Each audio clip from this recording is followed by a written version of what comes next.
एक वडापाव दे ना भाई. आपण वडापाव घेतलाय. आता चॅलेंजसाठी एक पोरगा शोधायचा आपल्याला. आता बघू आता कुठे एक पोरगा मिळतोय का त्याला आपण चॅलेंज देणार आहे.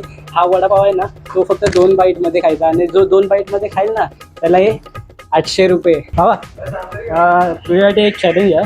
हा जर वडापाव आहे ना तू 2 बाईटमध्ये खाल्लास ना तर मग हे तुला 800 रुपये मिळणार. तर काय करशील? बघ काय टाईम लिमिट नाही आपल्याला. टाईम लिमिट नाही. 2 बाईटमध्ये खायचं पूर्ण. हा खा खा. जाईल जाईल जाईल.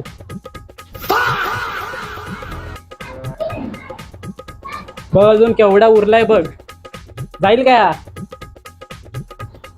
आरामशीत आरामशीत. काय काय नाही. हा मस्त गेला रे. 2 बाईट मध्ये गेला. संपला संपला संपला. वा कॉंग्रॅच्युलेशन. मस्त 800 रुपये तुझे. आणि माझ्या चॅनलला सबस्क्राईब केलं काय तू? नाही केलंय? अरे यार नाही तर हे अजून 1200 रुपये मिळाले असते. पण थोडं काही नाही. मी जातो चल. Thank you thank you. पार्टीचा झोल झाला. किती आहे मोठ? हे काय आहे? Children's bank.